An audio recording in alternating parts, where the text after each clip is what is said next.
मीठा लागे चुमा दही ना गाल के महल के Singing by मीठा लागे चुमा दही ना गाल के। अरे करी बड़ाई जनक के तना खुलल खुलल बहल के करी बड़ाई जनक के तना खुलल खुलल बहल के हमारा महल के मीठा लागे चुम्मा दही ना गाल के हमारा महल के मीठा लागे चुम्मा दही ना गाल के। अरे करी बड़ाई जनक के तना खुलल खुलल बहल के करी बड़ाई जनक के तना खुलल खुलल बहल के हमारा महल के मीठा लागे चुम्मा दही ना गाल के हमारा महल के।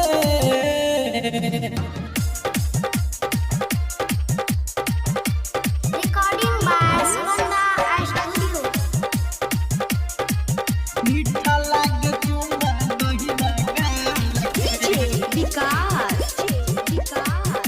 महल के Madhyakala Sitamarhi. मीठा लागे चुम्मा दही ना गाल के। पतली कमरिया गर्दन नागिन समान छै देवता के गढ़ल सब लेटर समान छै पतली कमरिया गर्दन नागिन समान छै देवता के गढ़ल सब लेटर समान छै। अरे मन करै छै देखत रहिए मन करै छै देखत रहिए बैठ के कर चहल के हमारा महल के मीठा लागे चुम्मा दही ना गाल के हमारा महल के मीठा लागे चुम्मा दही ना गाल के मीठा लागे चुम्मा दही ना गाल के महल के DJ Vikas. मीठा लागे चुम्मा दही ना गाल के। रस से पोरे पोहरे भरल छै जवानी रौशन दीवाना के अब मन कैसे मानी मन कैसे मानी रस से पोरे पोहरे भरल छै जवानी श्रीकांत विकास जी के मन कैसे मानी।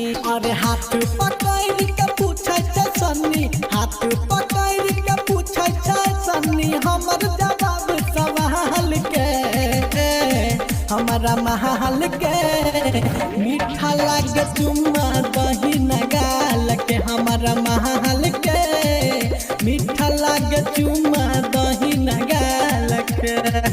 अरे करी बड़ाई जनक के तना खुलल खुलल बहल के करी बड़ाई जनक के तना खुलल खुलल बहल के हमारा महल के मीठा लागे चुम्मा दही ना गाल के हमारा महल के।